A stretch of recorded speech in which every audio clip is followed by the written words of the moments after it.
Slice of Piefer. We welcome Taylar Hayden, PAC. Malaysia. .org. .net. Don't look that up. That's not a real website, and if it is, I have no part in it. Who knows what that has? Yeah, it could be a nonprofit. It could be, but it also could be like a hate site. About you? Or just people with that name in general. From our one guy. Maybe. Could be. Maybe. You never can tell. All right. Here we go. Today on Slice of Piefer. Hey, Taylar, how are you? Good. How are you, JP? I am great. We had a crazy day today. Yes. Running around, post-call. Yes. Nailed a hip. Replaced a hip. Mm-hmm. Saw a bunch of people in clinic. Mm-hmm. Saw a bunch of consults at the hospital. Mm-hmm. Craziness. Yes. But that's not what today's about. Today is all about Tay-Tay. It's about you. Yay. Are you so excited? So excited. Yes. So we're going to talk about being a physician assistant. Awesome. And this is all about you. So tell me about why you did it. Why I became a physician assistant? Yes. Okay. So I got a scholarship to Texas A&M, and I thought I was going to either become a lawyer or a doctor. And when I was doing my interview for that scholarship, the guy that was interviewing me was a lawyer, and he said, "I'll give you a scholarship to go to A&M, but please don't become an attorney. Go into medicine." He goes, "You clearly like to help people. Do it in that way." And then he gave me a bunch of statistics on lawyers, and so I just moved on. I declared as pre-med, was going that route. In that route, I learned about what nurse practitioners and physician assistants were. I didn't even really know much about them or that they existed at that time. But I thought it was cool because it, again, promoted this kind of like team approach to healthcare, which made a lot of sense to me as someone who was an athlete and was on a lot of teams. And I felt that when we work together, whether it's, in medicine or in other areas of life, things tend to go better and smoother. And when you're talking about patient outcomes, it just makes sense to me. So my junior year, I started looking more into that and joined a few programs. And then when I was a senior at A&M, my dad had a major health issue come up, and that just kind of solidified to me that I wanted a better work-life balance than what becoming a physician would do for me. The people that I met that were PAs, nurse practitioners, and doctors, when I talked to them about what their life was like, they really promoted the idea of physician assistant for me with the goals I had specifically. So I applied, got into UTMB, and then I went, and the rest is history. So the rest is history. Mm-hmm. Yeah. What's the best thing about being a PA? I love that I get the opportunity to spend more time doing like patient education with patients. My undergraduate degree is actually in health education, so I enjoy getting to explain, the pathology behind what's causing their issue, and then ways that we can improve that are not just surgery, like fixing something, but also, non-surgical options to manage it or to keep it under better control. I love that I get to do that. I love working in surgeries. I feel like my role as being your first assistant in the operating room is really gratifying and rewarding for me because I get to carry that patient from diagnosis through procedure to post-operative care and recovery. And I think if I ever wasn't involved in all of that part, I'd probably miss it if I were just in clinic or if I was just in the operating room. I think I would definitely miss the part that I wasn't involved in anymore. I like kind of having my hand in the cookie jar and all it. What if you were just a Hollywood superstar? I don't know how much I'd like that. Yeah. Mm-hmm. Mm-hmm. No, not into it. You have any favorite memories from PA school? Favorite, like fun times? Fun times, whatever. Sure. Well, my first week when I moved to Galveston, is my first time like living alone or ever being on my own. I didn't know anybody in Galveston, and I didn't have any like friends or colleagues that were going to UTMB. So I met somebody at a happy hour, and that was just sitting next to me at the random bar I picked to go hang out at on the beach. And she ended up being from Sweden, going to PA school at UTMB. And she became my study partner throughout my time at UTMB and is still a very close friend of mine. And then in that same week, I met another girl who came into the PA orientation, and she was on crutches and had a big knee immobilizer brace on. Yeah. and she looked miserable. And because she had her ACL reconstructed about a week before PA school started, and a patellar tendon autografted. So they were, just in time. Just in time. and so she looked like she was hungry, but she had crutches, so she wasn't going to be able to get a tray and get food. So I walked up and asked her if she just wanted me to help make her a plate, and she said yes. And I said, "What do you want?" She goes, "Just give me all the different types of cheese that you see here." And when somebody says that, I also love cheese, so we became good friends too. You guys became cheese friends. I like it. Very Yes. nice. As far as like the schooling part goes, I was a real favorite in the lab parts because I was always willing to let people like practice phlebotomy on me. I'm super pale and have really great veins, so learning that skill, I got volunteered for that a lot. And so when I would go home to visit my family, they'd just look at my arms and see all these bruises and everything, and like, oh, what's going on? They're abusing you in school. That's awesome. Either that or you're an IV drug user, one of the two. One of the two. And with my family, they were all like, not IV drug user, not Taylar. That's not going to be it. That's not going to be That it. could never be it. Yeah, very true. That was fun memories as well. I enjoyed my time there a lot. Any favorite procedures?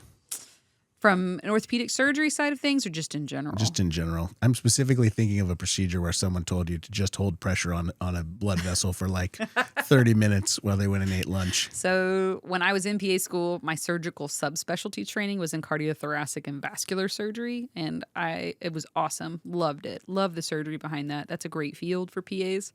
But we were going to do a tunnel dialysis catheter, and I'd never seen one before, but I knew you were supposed to have an ultrasound. Like I knew that was part of it, that we needed that to identify vein from artery. Right. So we walk up, and this surgeon goes, "I don't need that." And he just like wafts it away. Like, "I don't need that." And he just, whoosh, and all of a sudden you just see, whoosh, whoosh, whoosh.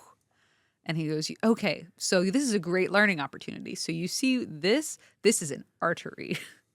So I'm going to need you," and he just grabs my hand with a lap in it and puts it on it and says, "I'm going to need you to hold pressure for 30 minutes, and then I'll be back, and we'll do it again."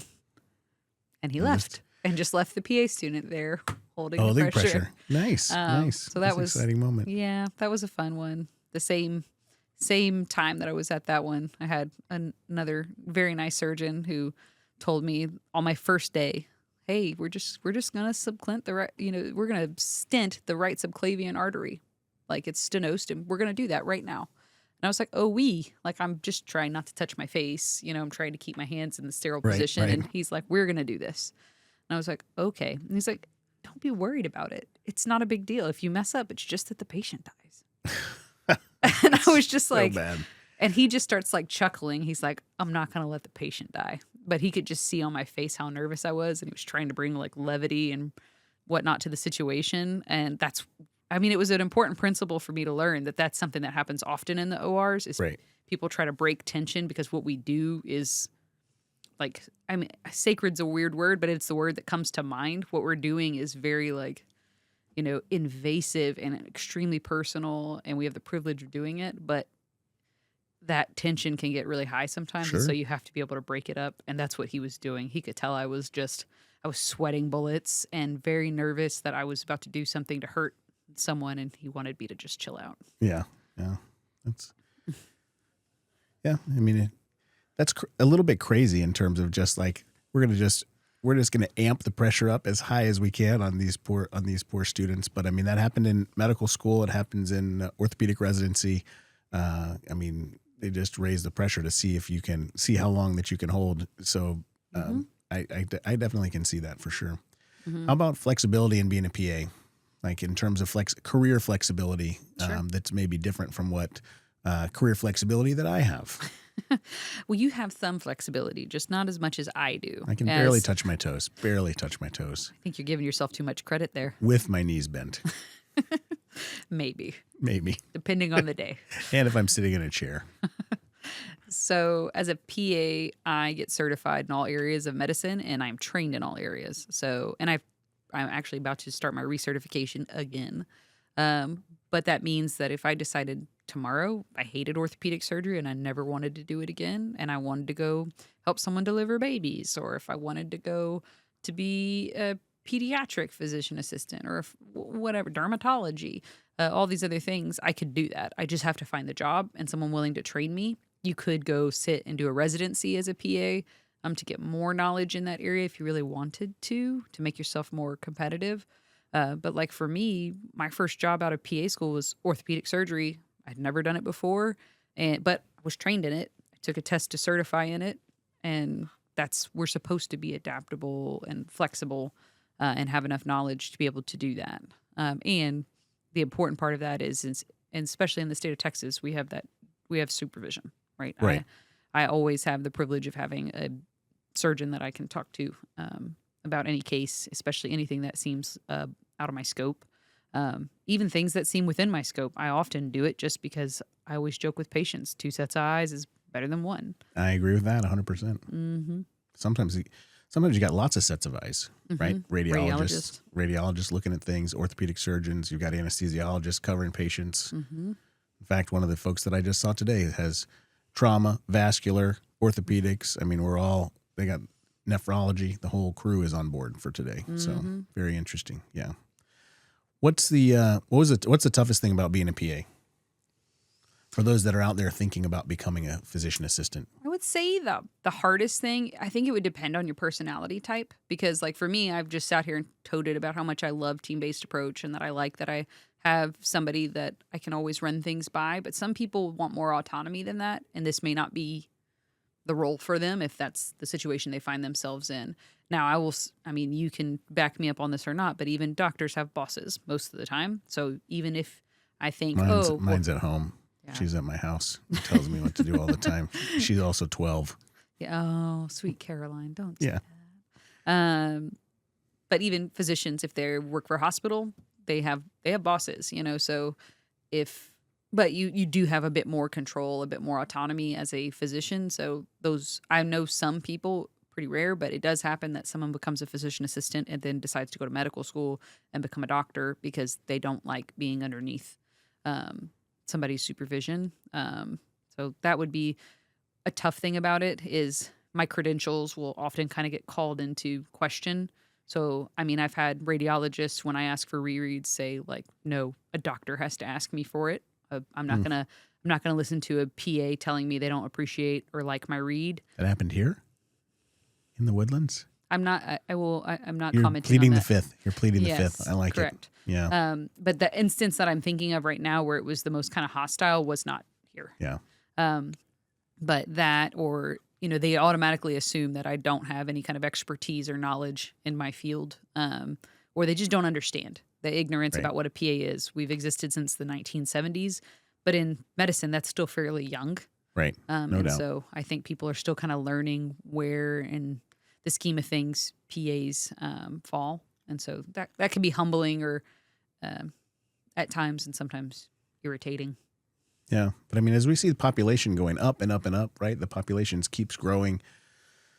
We got to have people who can provide healthcare. That's the only way there is to it. The difference, you had 4 years at A&M, right? And then how many years at PA school? 2. So it was a 26-month program, so 2 years and 2 months. So you were out practicing as a PA at age 24? 24. I had 4 years at A&M, 4 years of med school, 5 years of orthopedic surgery, and a fellowship, and I was out practicing on my own at 32. So quite a bit later. And if I decided that I wanted to go work with a pediatrician or go become a pediatrician, then I get to go back to residency for 3 more years. Or if I want to go do vascular surgery or plastic surgery or any of those different things. So there's definitely something to be said for having that flexibility, right? To being able to move. And I've known PAs, good friends of mine, who were doing vascular and they were cardiothoracic and they were just hammering it and they were working, sometimes 60, 80 hours a week. They did that. And then they said, you know what, I'm going to go do family practice. And they went and did family practice. And now they're doing 40 hours a week in rural Texas, living the good life, having campfires every night, hanging out with their kids, going out in the, RV. And they're doing all kinds of fun stuff. And I think they loved both. For me to go back to family practice, 3 more years of residency minimum. So that's there's something to be said for that, especially as you kind of people are working towards work-life balance and moving forward. I think as a physician, having a physician assistant is incredibly beneficial. It's especially somebody who's got 14 plus years of experience.